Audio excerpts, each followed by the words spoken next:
Friends, आज हम लोग आपके इंग्लिश की बुक का चैप्टर नंबर 1 का रीड 2 आज हम पढ़ने वाले हैं, जिसका नाम है सनराइज ऑन द कंचनजंगा। ध्यान दीजिए, सनराइज का मतलब होता है सूर्योदय, ठीक है, और सनसेट का मतलब होता है सूर्यास्त। सनराइज ऑन द कंचनजंगा, देखो कंचनजंगा एक पर्वतमाला है, पर्वत शिखर है, ठीक है, वहाँ की बात हो रही है। अब आप लोग यहाँ पे देखेंगे कि इनके जो पोएट है यानी कि जो कवि है उनका नाम है क्रिस्टीना एल्बर्स, यानी कि वो इंडियन नहीं है, हमारे देश के नहीं है। तो उन्होंने इस पूरी कविता को लिखा है, ठीक है, और आपको इस कविता को समझना है कि वो इसमें कहना क्या चाहते हैं। The vapours rise to the morning skis.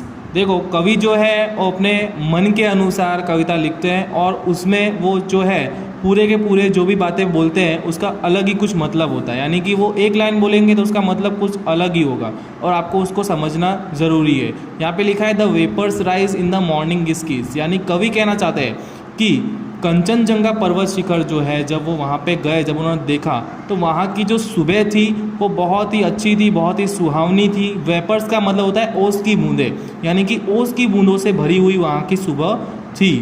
Clad in a purple glory while the love light glows. दूर तक जब वो देख रहे थे तो सुबह सुबह के समय आसमान का रंग बिल्कुल कैसा दिखाई दे रहा था? पर्पल, यानी कि बैंगनी रंग का आसमान दिखाई दे रहा था। While the love light glows, और चारों ओर जो है उजाला चमक रहा था, जैसे कि सब जगह वो क्या कर रहा है? प्रेम को उजागर कर रहा है। लव लाइट यानी कि प्रेम को उजागर करना।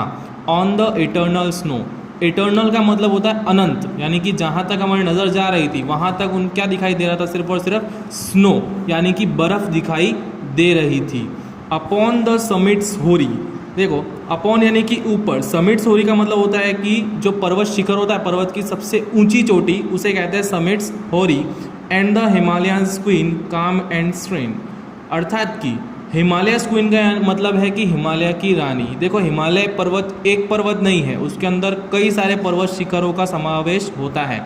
उसी प्रकार से कंचनजंगा पर्वत जो है वो भी हिमालय का ही एक जो है पर्वत शिखर है।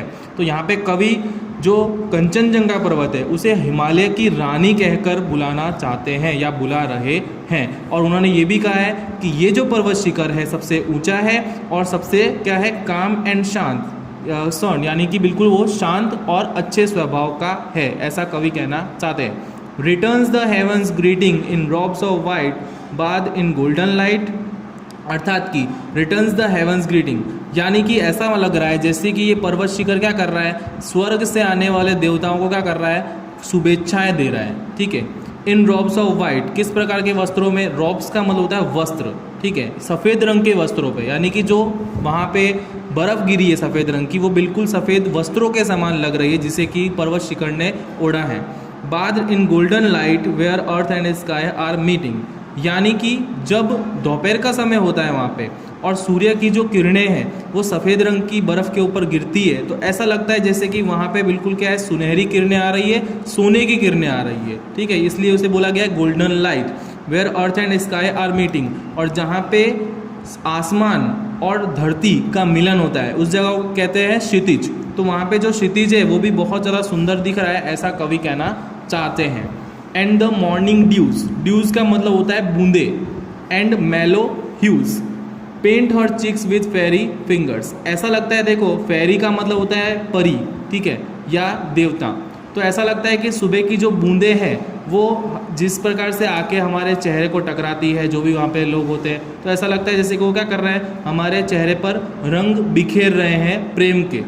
While over the rills and the sun kissed hills, जब सूर्य जो है वो उदय होता है, ठीक है, तो पर्वतों के पीछे से वो निकलते हुए बहुत सुंदर लगता है, ऐसे लगता है जैसे कि वो पर्वतों को चूमने की कोशिश कर रहा है।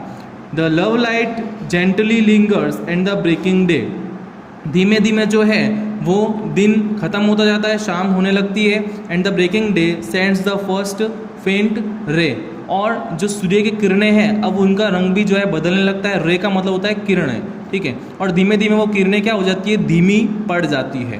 ऑफ लव्स अनडाइंग फाउंटेन्स, और ऐसा लगता है कि चारों ओर क्या है? प्रेम का फाउंटेन, यानी कि प्रेम के फव्वारे छूट रहे या फिर चारों ओर प्रेम बिखरा हुआ है। While the heart feels the thrills of the voice from the hills, अब यहाँ पे कवि ऐसा कहना चाहते हैं कि जब कवि वहाँ पे कुछ भी बोलते हैं तो आप लोग को पता है कि पर्वतों में जो है आवाज़ गूंजती है, तो कवि की आवाज़ जब वहाँ पे गूंजती है तो उनके दिल में जो है उस पर्वत के लिए अनंत प्रेम जो है भर जाता है, ठीक है। And the soul that dwells in the mountains, और उनकी आत्मा चाहती है कि वो हमेशा के लिए उन पर्वतों पर ही रहकर वहीं रह जाए और वहीं पर वो बस जाए।